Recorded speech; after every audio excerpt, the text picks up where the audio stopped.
Ladies and gentlemen, it looks like the ANC is going to be in a bit of a pickle later in August of this year because apparently Vladimir Putin himself will visit South Africa for some sort of BRICS conference. The problem is the International Criminal Court has laid out a warrant of arrest for his war crimes and other things that he has purportedly done. This is basically a rehash of what happened with Omar al-Bashir, but I think there are key differences here.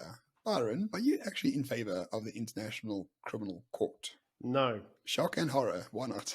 Have you seen who's in charge of the International Court? It's a bunch of grifters, a bunch of socialist wannabes. Like, the only people they ever seem to want to charge are the people that they don't really like. As we all know, according to the Western media sheep narrative, Putin bad. So, I mean, here's the real problem. So, back in 2015, if you told me about al-Bashir and the International Criminal Court, I'd be like, yes, al-Bashir needs to be arrested by the ANC immediately and sent to the ICC. Since then, of course, my mind has expanded quite a bit. And if you want to see systemic racism at its best, just go to the ICC website and look at existing cases. My friend, it looks like an ANC elective conference. All you have to do is spot the whitey, because I can't see one. The problem is that the ICC is just another kangaroo court set up to prosecute those that we want to prosecute. Do you know what I mean? Those that we want to prosecute. How come they've never arrested an arrest warrant for our good friend Xi in China? Last I heard, they were committing genocide against some Uyghurs, but apparently not. Muslims don't count, do they?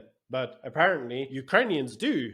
And for that, I think we can all sit back and say, well, you know, it's amazing that the world's largest trading partner outside of the United States, we don't want to offend them, but we're pretty happy to offend Vladimir Putin. And I suppose the question you have to ask is, why Putin directly? Oh, wait, because there's a proxy war going on between the New World Order and the Putin's multipolar world. I suppose that could be a good reason for it. Yeah, I mean, the essential problem with the ICC is that, number one, Russia is not a signatory to it. So, okay. Neither is Ukraine.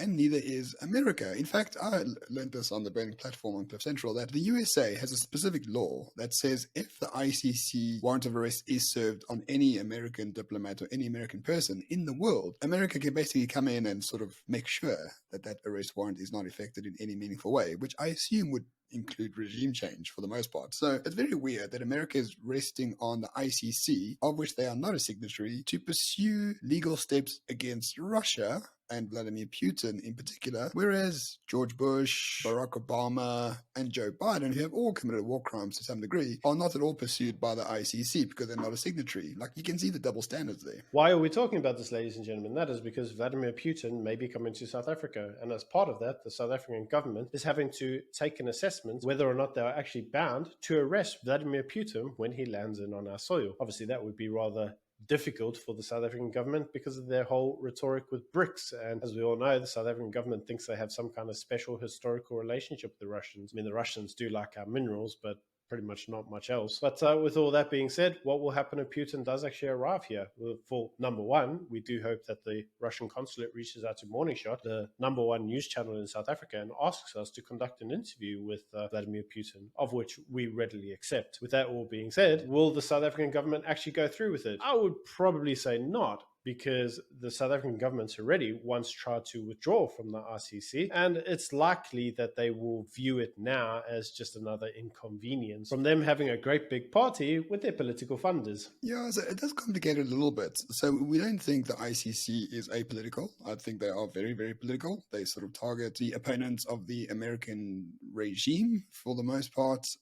Americans get off scot-free with war crimes, whereas other people do not. And I think it's a very useful tool for the West to use against Vladimir Putin, even though he has done things that are remarkably similar to what Western nations did to remove Gaddafi, or to what they did in Afghanistan, or what they did in Iraq, and Syria, of course. So you can see a great double standard there. But unfortunately, South Africa is a signatory to the ICC, no doubt in a moment of madness. They thought the West was their friend, and therefore they signed up to it. So now they're in a bit of a bind. We've seen before al-Bashir get away scot-free, despite the fact that we're a signatory to the ICC. And I think in this particular regard, it can be very difficult for the ANC to actually arrest Vladimir Putin in South Africa if he arrives in the first place. Because let's not forget, the ANC is funded by Russia. A lot of money is going to the ANC from Russia. But that might all change quite soon, because one of the main funders of the ANC, a Russian-backed company, has a few tax issues with SARS. They owe 350 million rand. So we will see how far that goes. My hot take on this is I think that Vladimir Putin will rock up in South Africa and will not be arrested. And I think the rest of the Western world will shrug their shoulders and just let it go. Why will they let it go? Well, because the Western world still wants to look at South Africa as a model of success of regime change between the atrocities of the past and the new era. And they still want to hold up South Africa's rainbow nation as some kind of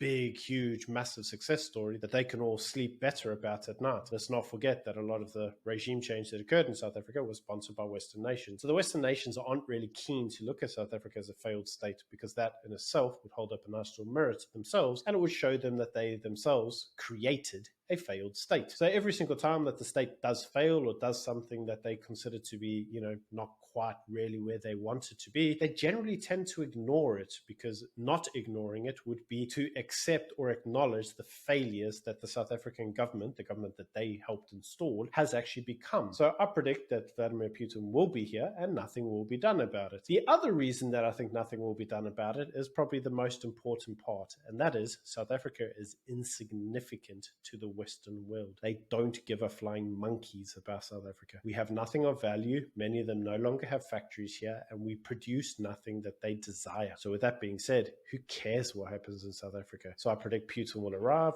nothing will get done, people will talk in hushed tones behind closed doors about how that was disgusting, and that will be it. Life will go on, and this whole thing will just be a big political storm in a teacup. I think you're completely wrong.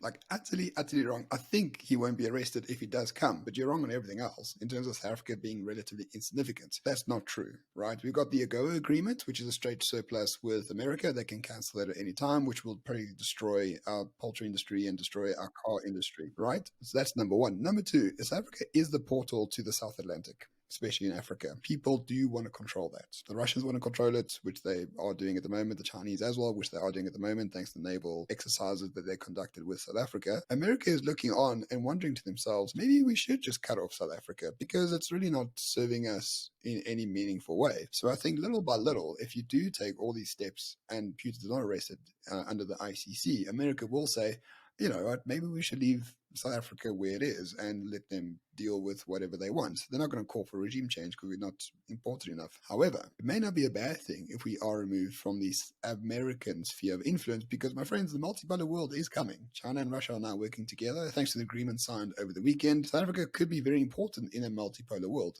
Not with the ANC, I'm afraid, because they're useless, but maybe with a coalition government. So it might not be a bad idea if South Africa is a sort of very important conduit and cog in the multipolar world, especially from the African perspective, because I think it is geographically quite important. We do have quite a large population, unfortunately not as skilled as one would hope, but I think there are a lot of factors for the benefit of South Africa in the multipolar world rather than some sort of colony of America.